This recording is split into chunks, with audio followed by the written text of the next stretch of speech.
आज हम लोग पढ़ेंगे अध्याय 2 भारतीय अर्थव्यवस्था के क्षेत्रक।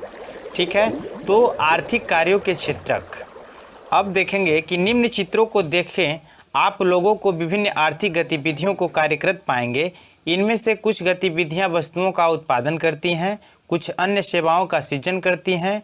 ये गतिविधियां हमारे चारों ओर हर समस्या समय संपादित होती हैं, यहाँ तक कि हमारे बोलने में भी इन हम गतिविधियों को कैसे समझ सकते हैं। इन्हें समझने का एक तरीका यह है कि कुछ महत्वपूर्ण मापदंडों के आधार पर इन्हें विभिन्न समूहों को वर्गीकृत कर दिया जाए।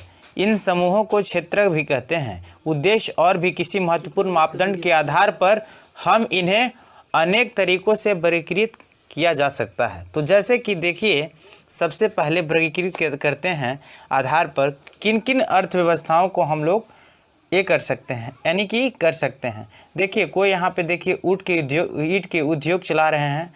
ठीक है, यहाँ पे देखिए ये स्ट्रक्चर है इसकी, है ना। इमारत माने कि कुछ जो हम लोग इमारत बनाते हैं, कोई बड़ी बड़ी घर बनाते हैं, मकान, तो उसमें ईंट की ज़रूरत पड़ती है। तो देखिए ये भी श्रमिक यहाँ पे ईंट उद्योग में काम कर रहे हैं, ईटा बनाते हैं। यहाँ पे देखिए कि कोई माने कि डिलीवरी, जो होम डिलीवरी, जो घर जाकर सामान पहुँचाते हैं, घर घर जाकर, है ना। अब यहाँ पे देखिए कोई फेरी वाले हैं जो कि काम करते हैं। ठीक है, अनेक प्रकार के, कोई कपड़े के उद्योग चला रहे हैं, कोई बिजनेस कर रहे हैं, रुई की फसल उगा रहे हैं। तो अनेक प्रकार की अर्थव्यवस्थाओं को ठीक करने की अनेक माने की गतिविधियाँ हैं। तो आइए जानेंगे और भी गतिविधियाँ। तो हम गतिविधियाँ, विभिन्न प्रकार की आर्थिक गतिविधियों को प्रारंभ करते हैं। तो जैसे कि आपने देखा कि प्राकृतिक संसाधनों के प्रत्यक्ष उपयोग कर आधारित अनेक गतिविधियां हैं। जैसे कपास की खेती, यह एक मौसमी फसल है ना, मौसम से ही होता है। एक मौसम आती है, कपास की खेती किस मौसम में होता है, किस मौसम में होता है कपास की खेती? कपास की खेती, तो कपास की खेती पूर्ण होती है कब? कि जब बरसात होती है, बरसात के मौसम में पुनः इसका आगमन होता है। और उसके मुख्यतः नहीं कि पूर्णतः प्राकृतिक कारकों जैसे वर्षा, सूर्य का प्रकाश और जलवायु पर निर्भर है। अतः कपास एक प्राकृतिक उत्पाद है। इसी प्रकार डेयरी उत्पाद में भी हम पशुओं को जैविक प्रक्रिया पर एवं चारा आदि की उपलब्धता भी निर्भर होते हैं। अतः इसका उत्पाद दूध भी एक प्राकृतिक उत्पाद है। इसी प्रकार खनिज और अयस्क की प्राकृतिक, अयस्क क्या होता है, जैसे कोयला की खदान, ठीक है, भी प्राकृतिक उत्पाद हैं। जब हम प्राकृतिक संसाधनों का उपयोग करते हैं, किसी वस्तुओं का उत्पाद करते हैं, तो इसे प्राथमिक क्षेत्र भी की गतिविधि कहा जाता है। प्राथमिक क्यों? क्योंकि यह उन सभी उत्पादों का आधार है जिन्हें हम क्रमशः निर्मित करते हैं। चूँकि हम अधिकांश प्राकृतिक उत्पाद किसी डेयरी, मत्स्य और वनों की प्राप्त करते हैं, इसलिए इस क्षेत्र को कृषि एवं सहायक क्षेत्र भी कहा जाता है। तो माल के रूप में उपयोग कर हम चीनी और गुड़ तैयार करते हैं। तो हम मिट्टी के ईंट बनाते हैं और ईंटों से घर और भवन का निर्माण करते हैं। चूँकि यह क्षेत्र क्रमशः सर्वाधिक विभिन्न प्रकार के उद्योगों से जुड़ा हुआ है, इसलिए इसे औद्योगिक क्षेत्र भी कहा जाता है। प्राथमिक और द्वितीयक क्षेत्र के अतिरिक्त आर्थिक गतिविधियों को भी कृषि कोटि में भी, जो तृतीयक क्षेत्र के अंतर्गत आती है और उपयुक्त दो क्षेत्रों से विभिन्न है। ये गतिविधियां प्राथमिक और द्वितीय क्षेत्र के विकास में मदद करती हैं।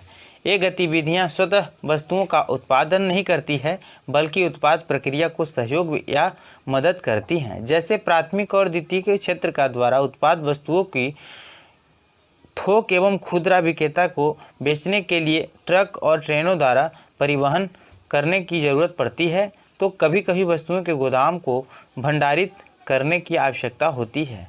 हमें उत्पादन को, व्यापार को शकुलियत के रूप में टेलीफोन पर दूसरे के वार्तालाप करने का, पत्राचार संवाद का, या बैंकों में कर्ज लेने की भी आवश्यकता होती है। परिवहन, भंडारण, संचारक, बैंक सेवाओं और व्यापार द्वितीयक गतिविधियों के कुछ उदाहरण के चुकी हैं। गतिविधियां वस्तुओं के बजाय सेवाओं का सृजन करती हैं, इसलिए तृतीय क्षेत्र को सेवाओं क्षेत्र भी कहा जाता है। सेवाओं क्षेत्र में भी कुछ ऐसे अपरिवहन सेवाएं भी हैं जो प्रत्यक्ष रूप से नई वस्तुओं के उत्पाद में सहायता नहीं करती हैं। जैसे हमें शिक्षकों, डॉक्टरों, धोबी, नाई, मोची एवं वकील जैसे व्यक्तिगत सेवाएं उपलब्ध कराने वाले और प्रशासनिक एवं लेखाकरण कार्य करने वाले लोगों की आवश्यकता होती है। वर्तमान समय में सूचना प्रौद्योगिकी पर आधारित कुछ और नवीन सेवाएं जैसे internet cafe, ATM, booth call centre, software company इत्यादि भी महत्वपूर्ण हो गई हैं। तो अब देखते हैं द्वितीय क्षेत्रक। तो द्वितीय क्षेत्रक की गतिविधियों के अंतर्गत प्राकृतिक उत्पादों को विनिर्माण प्रणाली के जरिए अन्य रूपों में परिवर्तित किया जाता है। यह प्राथमिक क्षेत्र के बारे में अगला कदम है। यहाँ वस्तुएं सीधे प्रकृति से उत्पादित नहीं होती है बल्कि निर्मित की जाती हैं। इसलिए विनिर्माण की प्रक्रिया अपरिवहन कार्य की प्रक्रिया किसी कारखाना, किसी कार्यशाला या घर में हो सकती है। जैसे कपास के पौधे के पास रेशे का उपयोग कर हम सिजक कराते हैं तो कपड़ा बुने होते हैं, गन्ने का कच्चे रस। ठीक है, तो ये सब जो है सो आपको उदाहरण के तौर पे समझाया गया है।